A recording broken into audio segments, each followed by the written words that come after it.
సకల జనుల సమ్మె కావచ్చు, సాగర హారాలు కావచ్చు, వంట వార్పులు కావచ్చు, అనేక రూపాలలో విజృంభించి మళ్ళీ భయంకరమైన పోరాటం చేసినాం.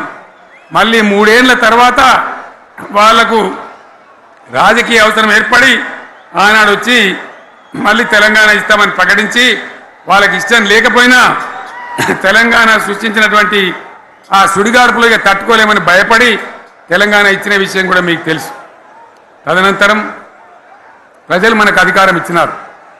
దాన్ని మనం ఏదో అధికారం అనుభవించడానికి తీసుకోలే, బాధ్యతగా తీసుకున్నాం.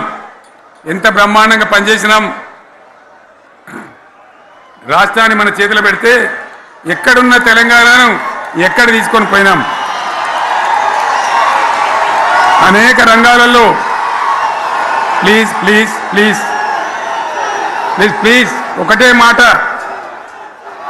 ఏ బాబు ఇక్కడ నేను మాట్లాడుతున్నా, అక్కడ మీరు మాట్లాడుతున్నా, మీకు ఏమైనా అర్థం ఉన్నదా?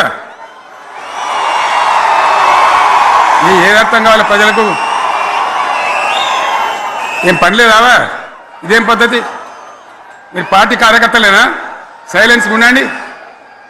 అంతమంది నన్ను లక్షల మంది, మీరు 10 మంది ఏందా ఇక్కడ? 10 నిమిషాలు సైలెంట్గా ఉండలేరా? చివరిలో బాగా చెప్తాం, స్లోగా అద్భుతంగా దుంకుదాం, స్టేజ్ ఎత్తు దుంకుదాం. మీరు బాధ్యత చూడాల్సింది ఏంటంటే మీరు అరవడం బంద్ చేయండి.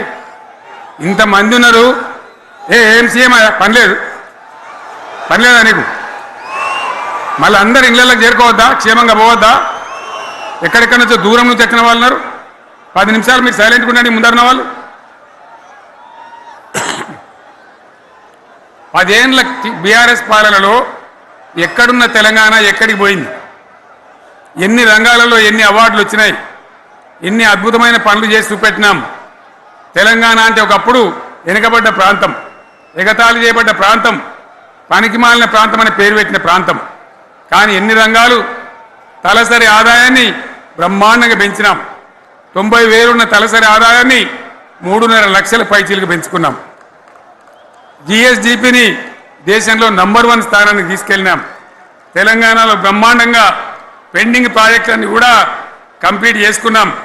కల్వకుర్తి కావచ్చు, నెట్టెంపాడు కావచ్చు, భీమా కావచ్చు, ఎల్లంపల్లి కావచ్చు, మిడిమానేరు కావచ్చు, అక్కడ మేఘాల మీద పనిచేసి దాన్ని అంతా కూడా కంప్లీట్ చేసి ఒక్క పాలమూరు జిల్లాలోనే 10 లక్షల ఎకరాలకు సాగునీళ్ళు ఇచ్చుకున్నాం. బ్రహ్మాండమైనటువంటి ఇరిగేషన్ ప్రాజెక్టు కంప్లీట్ చేసుకున్నాం.